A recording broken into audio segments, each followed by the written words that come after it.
My wife and I married back in 1994. We'd had a lot of problems early on. She'd separated and we'd get back together 3 or 4 times, and it was just a whole big bad situation. There was a lot of abuse, a lot of verbal abuse, emotional abuse, so there was physical abuse back and forth in front of the kids.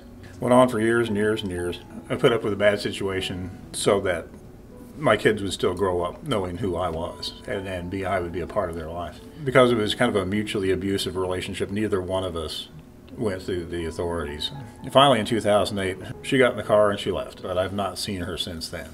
With all the abuse that my son had endured for all those years, he had a lot of anger towards his mom.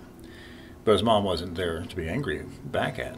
But I was, and so he'd get mad at me, and it got to be abusive between the two of us. And this is my son. I truly, truly love my son. I'd sacrificed so much to maintain this relationship with him.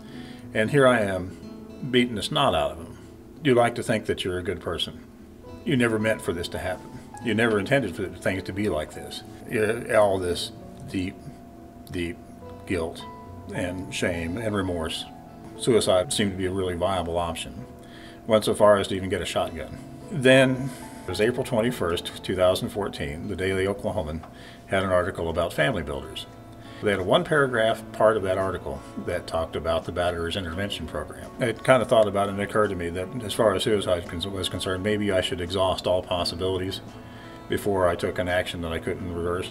I called family builders and started the classes here in August of that year. It was a lifeline I was able to take hold of and kind of pulled back from the brink. Words kind of fail me to describe exactly how tremendously transformative and beneficial this has been. The insights of this with the group therapy sessions that are part of that, with the instructional materials, this was the path that I was looking for, the way forward, to be the man that I knew I could be but was unable to be.